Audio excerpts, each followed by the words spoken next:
Hey guys, Brian here, making a different kind of video today. Been listening to a lot of David Bowie lately, as you know, one is to do, and I figured I would make a video just ranking all his albums from my least favorite to my favorite, because I kind of like that kind of stuff, and, you know, be interested to see what people think of my opinions on this, because I know they're probably not really correct, but ranking all 30 of his albums. I'm not doing any like compilation stuff really, and I'm not doing any like Ball and Baccarat. That one's not on here. But I am putting a number 30 is kind of a special mention. I'm not really counting it because it kind of is a compilation best of, but it was also like a soundtrack album, so I'm putting it on here as number 30, which is Christine F. from 1981. It's great collection of songs, don't get me wrong, but I don't really think it counts as like an album in regards to what I'm doing here. So, CNF, number 30. Number 29 would be Tin Machine 2 from 1991. It's kind of a lackluster follow-up to Tin Machine 1, which was pretty good. It's a little bit higher up on this list. But, you know, it's down. Out of the albums that I'm actually considering, you know, as ranked albums here, this is the last one. My favorite song off of this is Goodbye, Mr. Ed.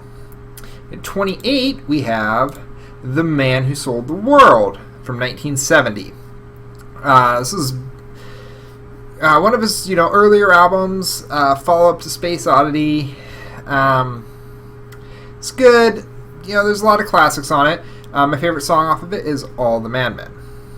Then at number 27 is the one I usually see at the bottom of these lists, which is 1973's Pinups. Just more than one. There's two of them up here. Alright, anyway, it's just a collection of covers, and usually Bowie covers are pretty good. And these aren't bad, because even a bad David Bowie album is still a fantastic album, you know, compared to most things. So, my favorite song off of this is Sorrow, which is a great tune. The original and, you know, Bowie's cover on this album. Number 26 is a soundtrack from 1986. It is Labyrinth. This is ranked low because it has one of my top 5 Bowie songs on it, which is As the World Falls Down, but everything else ain't that great. It's a good movie, but the soundtrack, especially if you compare it to his other stuff, it's just not anything super amazing. Now, number 25, we have 1975's Young Americans, which is kind of a little more disco Bowie, is getting into that whole scene. Favorite song off of this, title track, Young Americans. So it's a solid album. There's not a whole, there's no flops on it. Then at number 24, this was hard between Young Americans or this, which order to put them in, you know, but number 24, I'm going with 1977's Heroes, which my favorite song off it would be the title track, Heroes. There's a couple of these in a row here with the title track being my favorite song. But Heroes, great album. Number 23 is 1987's Never Let Me Down. This one ranks higher than something like Heroes and Young Americans because Never Let Me Down is another one of my top 5 Bowie songs. The song is absolutely amazing. The rest of the album ain't so great. It's catchy. It's really catchy, you know, late 80s. It's late 80s Bowie. Alright, number 22 from 1980 is Scary Monsters and Super Creeps. My favorite song off of this one is Teenage Wildlife.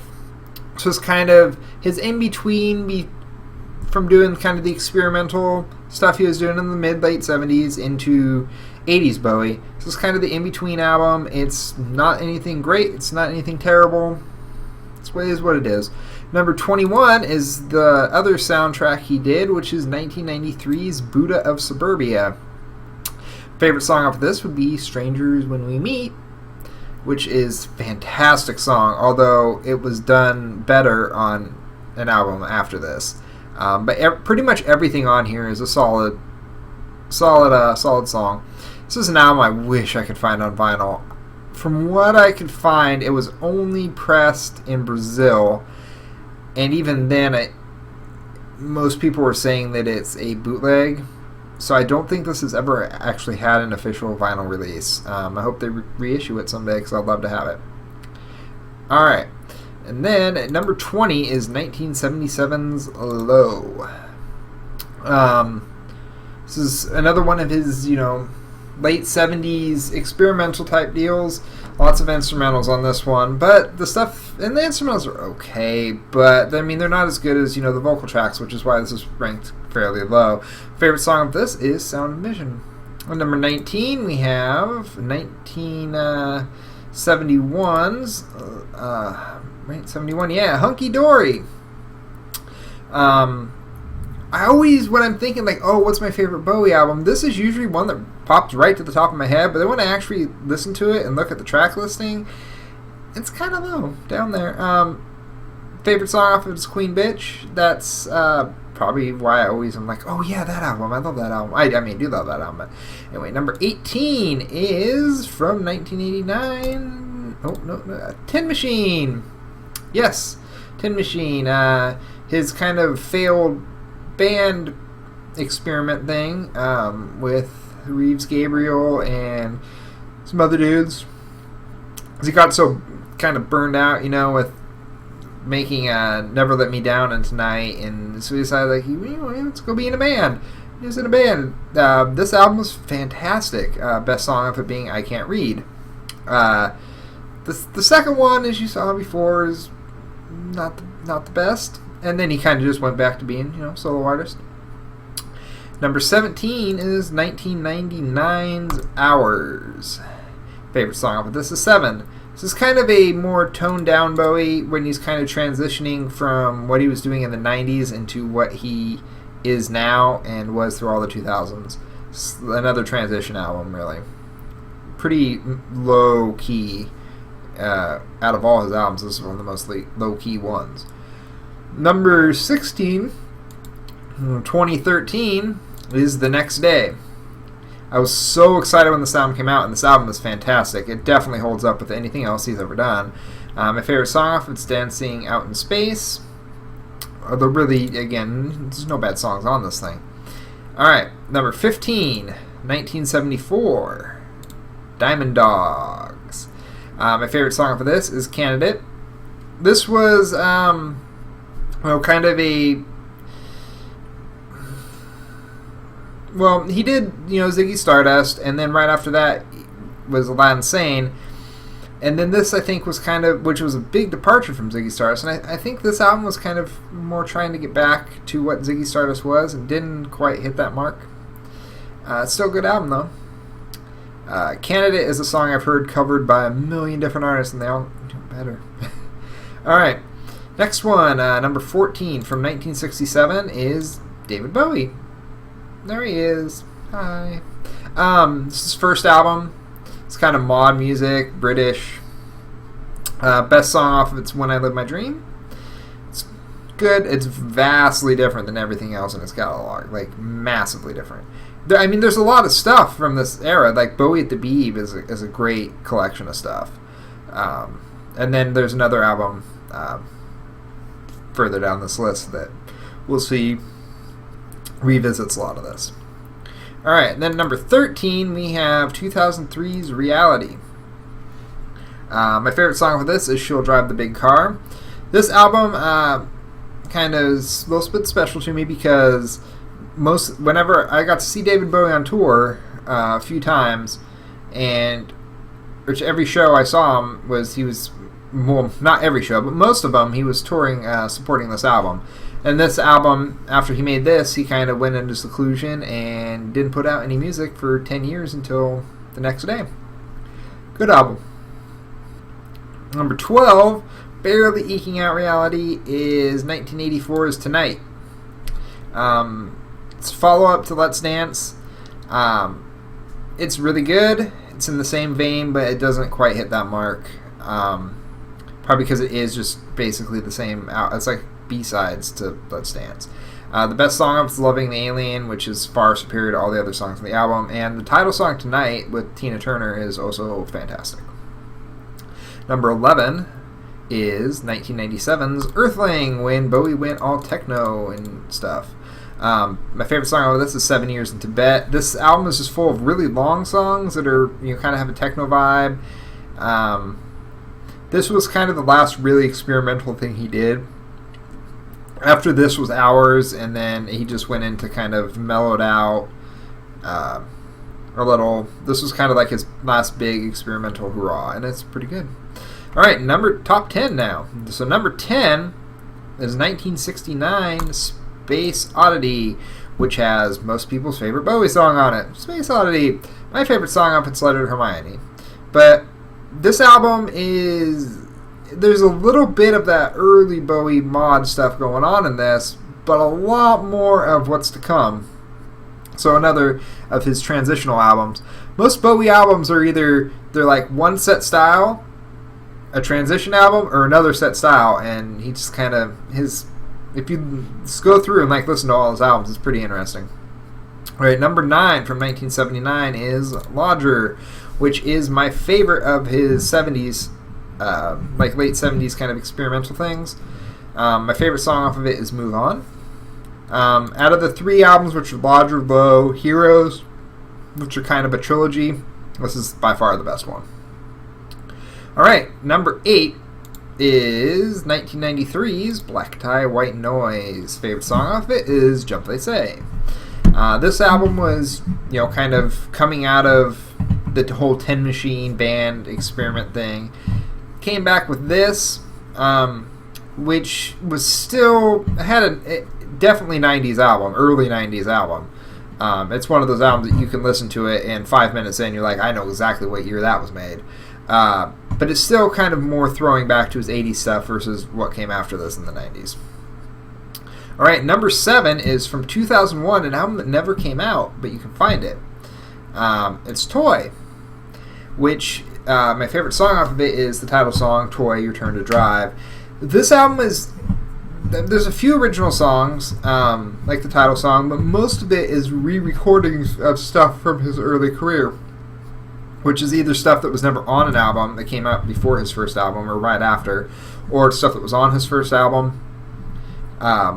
Most of the songs off of this, either they showed up on Heathen or Reality, or they showed up as B-sides on stuff. So most of the songs that were recorded for this album did come out in one form or another.